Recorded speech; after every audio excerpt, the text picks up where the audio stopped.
Were you told where you were taking the people? He said the Bel Air Hotel. And it wasn't really clear, but I figured out that it had to be over in Bel Air. Which would be, that sounds right. Right off an audience laughing, and you'd had to go 405 to Sunset to get there. I knew that, but I didn't know exactly where to go. Where the Canyon Road was, where you turn off right there? Well, isn't it your responsibility, sir, as the limousine driver to map a routetto the destination where you're supposed to be going?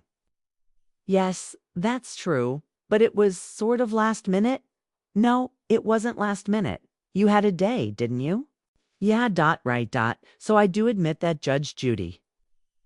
So if you would fault there, did Ms. Buck say to you thought it had spoiled the surprise because she had to divulge where the party was going to be held? No, she did not, Judge Judy. She never said that. To you? No, look. Ms. Buck could have taken a minute out off your birthday party and told ... that the limousine that he contracted for was unsatisfactory, right?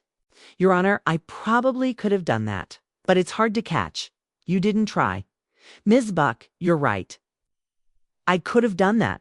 You didn't try? I mean, so what you did was, even though it wasn't the service you wanted, and you could have told him to leave. I mean, you could have said, I'm so dissatisfied with you.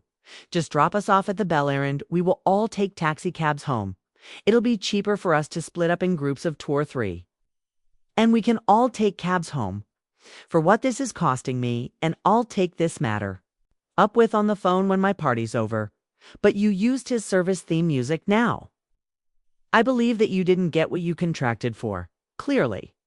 I believe you that you told the person that you contracted with that this was a surprise party, that the destination was supposed to be secret.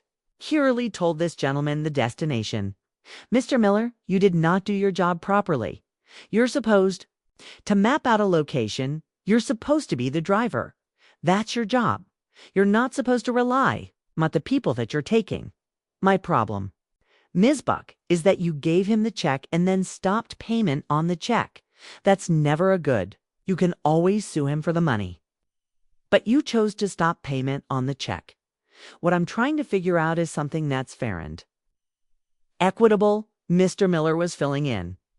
Was gonna leave you in a lurch if his guy, Joe, who was 32 years old, was supposed to pick you up and wasn't able to do it for whatever reason, so he sent somebody. He sent Mr. Miller. You used his service to take you home, which suggests to me that it wasn't so terrible. Mr. Miller did provide a service for you. I don't think it was the service. As a matter of fact, that she had requested what she has described, sir, is inappropriate. But I don't think that she got what she bargained for.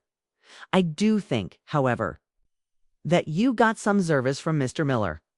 Now, the cost of his services was $240, so this is one of those cases where I believe is entitled to something, but not necessarily what he's suing for, so I'm giving him a judgment. Put your hand down, Ms. Buck. I'm giving him a judgment in the amount of $120, which is 1/2 of what his bill was. Judgment is for the plaintiff, Mr. Miller. There's alls for the amount of $120. There's also court costs on there, too, to think $120. And I suggest, sir, that if you weren't given the proper information from that, you sue him.